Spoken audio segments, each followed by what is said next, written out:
What if lahat tayong mga Pilipino mayayaman? Yung hindi natin kailangan maging sobrang desperado para sa pera na hindi nabibili yung boto natin, no? Yung may pride tayo, no? Yung hindi tayo or hindi natin nahayaan na binabastos lang tayo ng ibang lahi, 'di ba? Yung hindi na natin kailangan pumunta sa ibang bansa para alam mo 'yun, kumita ng pera para sa pamilya natin dito sa Pilipinas. What if, 'di ba? Iniisip ko lagi 'yan eh. Ano ba talaga ang skill na kailangan para alam mo 'yun, ma-achieve 'yun? Guys, napagtanto ko na eh. Kahit ano pang mangyari, ha? Kahit na bumaligtad na ang mundo at mawalan na talaga ng trabaho ang mga tao, okay? Ang skill na kailangan mo talagang ma-master, ha? Para kumita ng pera ay ang skill of selling. Kailangan marunong kang magbenta ng kahit na ano. Okay? Ngayon, paano ko ba nasabi yun? Inassess ko kasi yung landscape, di ba? And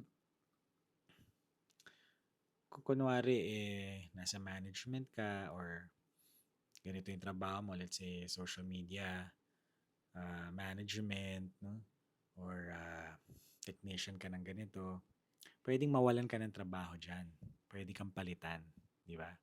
At the same time, meron niyang fixed income, no? Hindi tulad ng sales, no?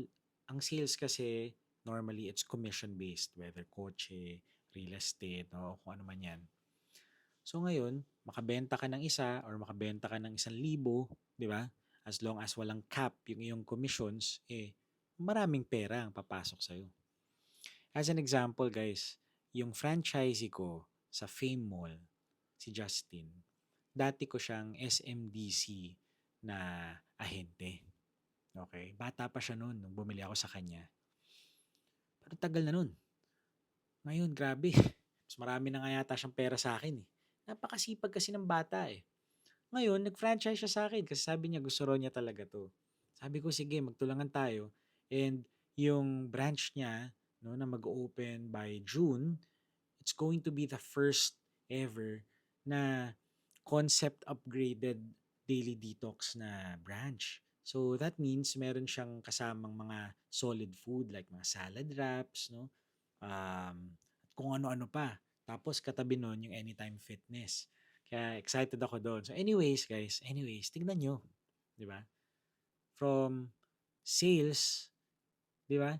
Nakabenta siya, tapos nakaipon siya. O ngayon, turned it into a recurring revenue na business. Di ba?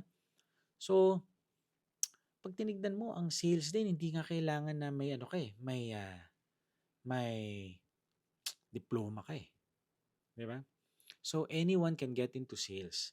At ito ang tip ko para sa inyo na natutunan ko rin dahil ako rin ay nagbebenta rin ako eh. Di ba? Bebenta ako ng franchise, bebenta ako ng produkto. Ang isang tip as a salesperson, no, ang lagi mong iisipin dapat ay paano ka ba makakatulong sa kliyente mo. Parang how can I help you, 'di ba? Uh, is this product for you, no? Will this help you do this or accomplish this? If not, then maybe our product is not for you.